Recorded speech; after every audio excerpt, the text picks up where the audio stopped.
Assalamualaikum warahmatullahi wabarakatuh. Salam dan bahagia Bapak dan Ibu guru hebat. Perkenalkan, saya Ibu Nuryani, guru di SMP Negeri 1 Pacipugang. Di video ini, saya mencoba memaparkan tentang aksi nyata topik 2, mengapa kurikulum perlu berubah. Pada topik kurikulum merdeka ini ada 2 modul yang akan dibahas, yaitu modul 1 makna kurikulum dalam pendidikan dan modul 2 pembelajaran versi kurikulum merdeka. Bahasan topik kurikulum merdeka mencakup tentang pemahaman kurikulum dalam pembelajaran, murid sebagai pusat pengembangan kurikulum, serta struktur pembelajaran dengan paradigma baru. Apa itu kurikulum? Sebenarnya sampai saat ini belum ada pengertian kurikulum yang mengikat secara universal. Meskipun kurikulum itu sering dimaknai sebagai keseluruhan pengalaman belajar murid, nyatanya kurikulum itu kompleks dan multimedia. Kurikulum dapat dimaknai sebagai titik awal sampai titik akhir pengalaman belajar murid. Kurikulum merupakan pedoman penyelenggaraan kegiatan pembelajaran untuk mencapai tujuan pendidikan tertinggi. Kurikulum adalah jantungnya pendidikan. Jika jantung lemah, maka proses penyaluran darah tidak lancar dan akan berakibat fatal.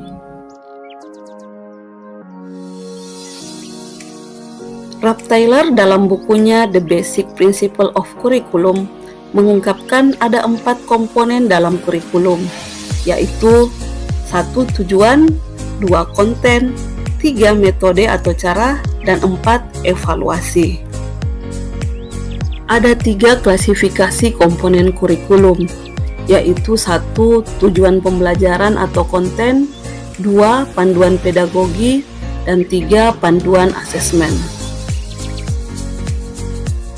Ketiga komponen itu dapat digunakan dalam mendesain kurikulum dan pembelajaran berdasarkan kebutuhan murid. Seperti halnya kurikulum sebagai jantungnya pendidikan, maka kemerdekaan murid dalam belajar adalah jantung pengembangan kurikulum. Fungsi kurikulum bagi guru adalah untuk memandu dalam proses belajar murid. Pada slide ini kita lihat optimalisasi peran dan fungsi kurikulum ada 3, yaitu 1. Mewariskan nilai dan budaya masyarakat yang relevan dengan masa kini. 2. Mengembangkan sesuatu yang dibutuhkan saat ini dan masa depan. 3. Menilai dan memilih sesuatu yang relevan atau kontekstual sebagai kontrol sosial. Kurikulum yang baik adalah kurikulum yang sesuai dengan zamannya. Karena kurikulum bersifat dinamis, sehingga perlu dilakukan adaptasi yang sesuai dengan konteks dan karakteristik murid. Proyeksi pendidikan OECD 2030, kompetensi siswa tidak hanya pada kognitif, sikap, dan psikomotorik, dan menambahkan nilai yang ingin dicapai.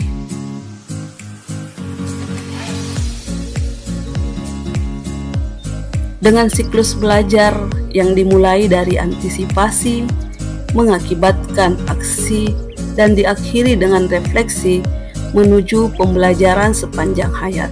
Transformasi pembelajaran dengan paradigma baru menekankan pada kompetensi dan materi esensial atau bermakna, bukan banyaknya konten atau materi yang diberikan, tetapi materi esensial dalam pembelajaran yang dilaksanakan secara maksimal. Sebagai contoh, pada siklus pembelajaran inquiry dimulai dengan menekankan pada rasa ingin tahu pada murid agar membuat imajinasi murid berjalan dan bekerja di dalam pikiran sebagai dorongan belajar. Transformasi pembelajaran murid berfokus pada pengembangan karakter berdasarkan nilai-nilai Pancasila untuk mewujudkan profil pelajar Pancasila melalui pembelajaran berbasis proyek.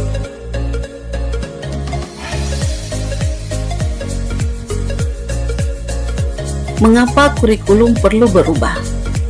Seperti yang sudah diketahui, bahwa kurikulum yang baik adalah kurikulum yang sesuai dengan zamannya. Zaman kita dahulu sekolah berbeda dengan zaman anak-anak sekarang, yang dikenal dengan generasi Z. Adanya isu kekinian yang berupa perubahan iklim global, teknologi digital, serta industri multinasional menuntut satuan pendidikan menyiapkan kurikulum yang membantu murid menghadapi dunia yang penuh tantangan. Nah, pada saat kita dulu sekolah, cita-cita kita sebagai murid hanya sebatas ingin menjadi dokter, polisi, tentara, atau guru.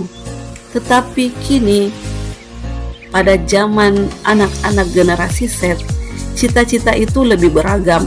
Bukan hanya sebatas menjadi dokter atau guru atau polisi, tetapi mungkin sesuatu yang tidak terbayang seperti menjadi seorang gamer atau menjadi pengembang game, menjadi pengembang suatu produk, atau bahkan menjadi seorang YouTuber atau konten kreator.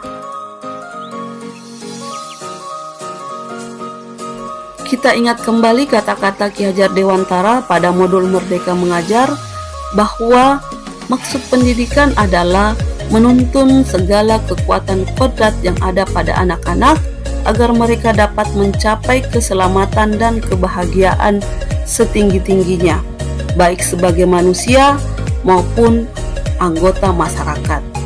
Maka demi menuntun kodrat murid, pembelajaran termasuk kurikulum harus terus menyesuaikan dengan kebutuhan murid. Ada sebuah pepatah yang mengatakan "It takes a village to raise a child", yang artinya butuh seluruh desa untuk membesarkan seorang anak.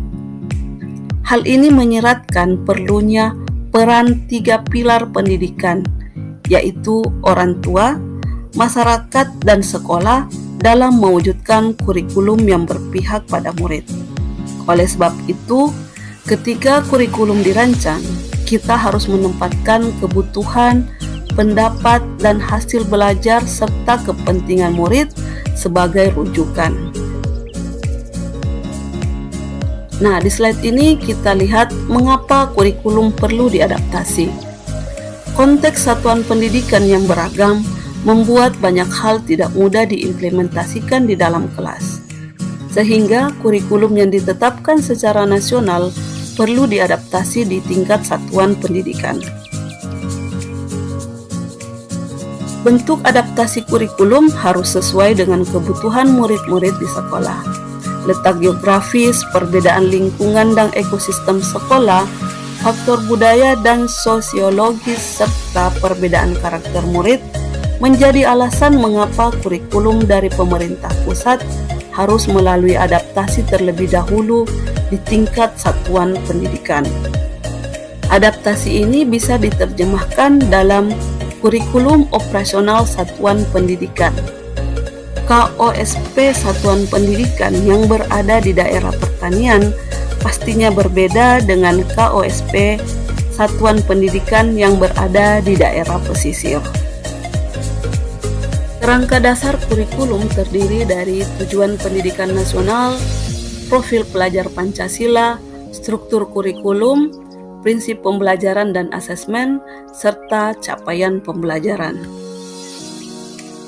Kurikulum sifatnya dinamis, artinya kurikulum dapat mengikuti perubahan zaman dan kebutuhan satuan pendidikan. Jadi setiap sekolah mempunyai kewenangan untuk mengatur alur tujuan pembelajaran, modul ajar, media ajar, dan asesmennya. Dalam kurikulum operasional satuan pendidikan yang disusun, satuan pendidikan dapat menyesuaikan rencana dan pengorganisasian pembelajaran sesuai dengan keadaan kontekstual satuan pendidikan, sehingga pembelajaran murid lebih bermakna. Dokumen KOSP merupakan dokumen yang dinamis, mengikuti perubahan dan kebutuhan satuan pendidikan.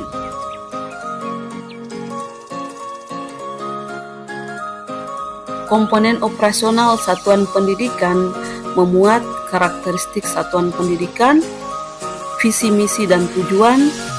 3. Perencanaan pembelajaran yang mencakup alur tujuan pembelajaran, asesmen, modul ajar, media ajar, serta program prioritas satuan pendidikan. 4. Pengorganisasian pembelajaran mencakup muatan kurikulum, beban belajar, program intrakurikuler, ekstrakurikuler, dan proyek penguatan profil pelajar Pancasila. 5. Sistem pendampingan, evaluasi, dan pengembangan profesional. 5 prinsip dalam pengembangan KOSP yaitu berpusat pada murid, kontekstual, esensial, akuntabel, dan melibatkan berbagai pemangku kepentingan. Pembelajaran dengan paradigma baru yaitu pembelajar sepanjang hayat yang sesuai dengan profil pelajar Pancasila yang dituangkan dalam kurikulum prototipe, di mana profil pelajar Pancasila merupakan karakter dan kompetensi yang menjadi fokus sistem pendidikan nasional. 5 prinsip pembelajaran paradigma baru yaitu 1. Mempertimbangkan kebutuhan capaian pembelajaran. 2. Membangun kapasitas belajar murid menjadi pembelajar sepanjang hayat. 3. Mendukung perkembangan kognitif dan karakter murid. 4.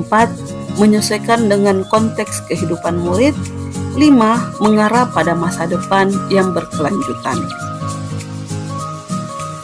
Nah, Bapak dan Ibu guru yang hebat, itulah tadi pemaparan singkat tentang mengapa kurikulum perlu berubah.